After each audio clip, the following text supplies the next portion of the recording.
We're here on Black Butte Trail here in Central Oregon, Deschutes National Forest. And let's take a look at our mountain friends. Over there is Mount Washington.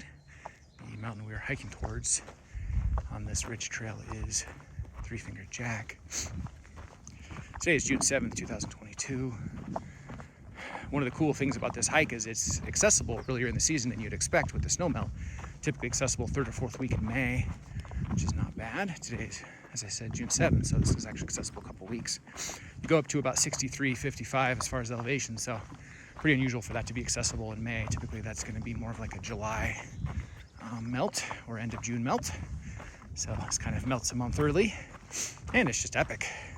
Get up to the top and there's a cool place, a lookout where you actually can see 9 mountains in one spot. They even have placards with elevations and quite informative, so I appreciate that. Stop and take a look. There is South and North Sisters, and over there is Belknap Crater and Washington, Mount Washington, and there is still Three Finger Jack straight ahead in the horizon. So we're descending this ridgeline trail. Love the Black Butte Trail. It's my 3rd time doing it.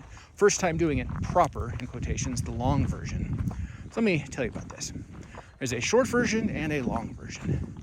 The short version, you have to brave a bit of a sketch road. I've done it twice.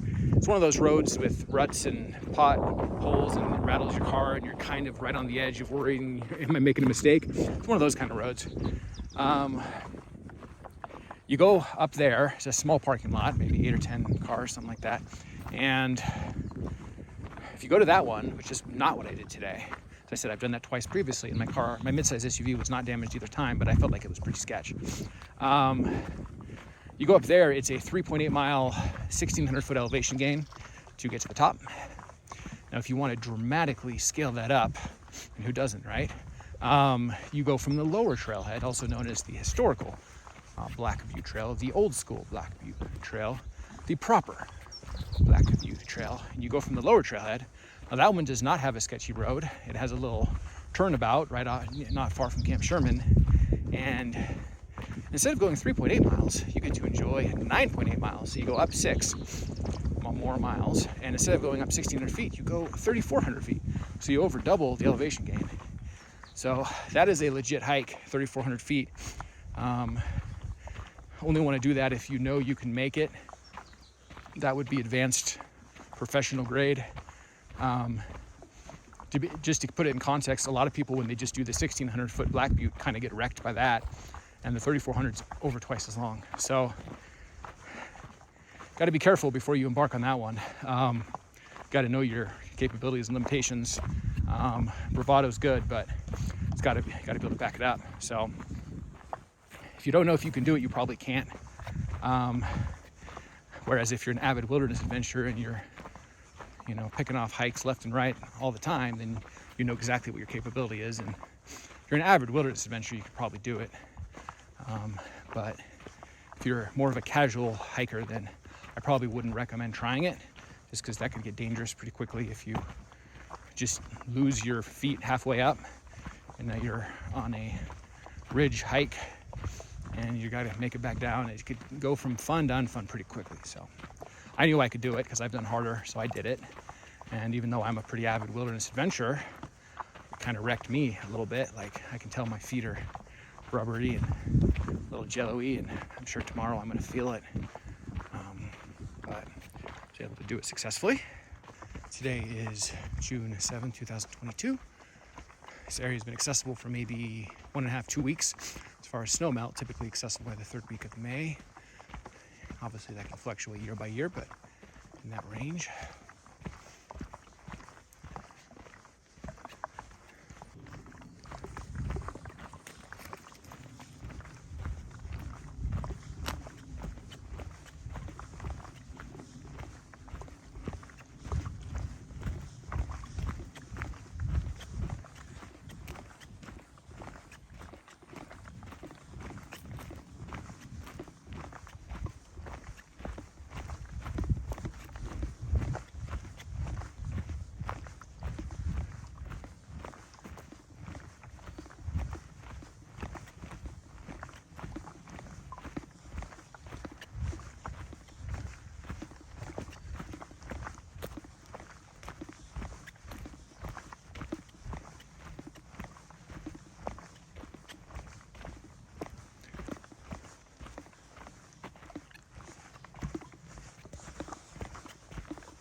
on the bottom half of this particular hike. Coming back from whence we came, back to the lower Black Butte Trailhead. And look up there, a little shot of three-fingered jack. Very beautiful. So we opted for the path, the road not taken, the 9.8 mile, 3,400 foot elevation gain, historic Black Butte path. Most people just do the upper trail launch, which is less than half of that. It's 3.8 in miles and 18 or 1,600 feet elevation gain. So less than half on both fronts, but I wanted to get the full experience as I cross a fire lane. This is my third time here at Black Butte. The other two times I did do the upper, I cherry picked it. One of the problems I have with the upper is the road sucks. It's a bit sketch. It's got potholes and ruts, and I got a mid-size SUV. I was able to make it both times without incident and make it back. But for me, it was right on that red line where I felt like this road's a little sketchy. I don't feel so good about being on it. So for me to preserve my automobile, and frankly, because I always wanted to do the full version, this time I decided to park from the lower trailhead, which does not have the danger associated with the vehicle. It's more basic, more safe, but you pay for that in the hike itself. Instead of 3.8, it's 9.8. Instead of 1,600, it is 3,400. So that's a bit of a trek, the 3,400. The 9.8 is basic. That's a pretty good daily average. But the 3,400, that is legit. That takes certain capability to be able to do that safely and comfortably, especially considering the very edge of it, you're on the very end of it, you're on a ridge. Got to be a little bit more sure-footed near the end of it.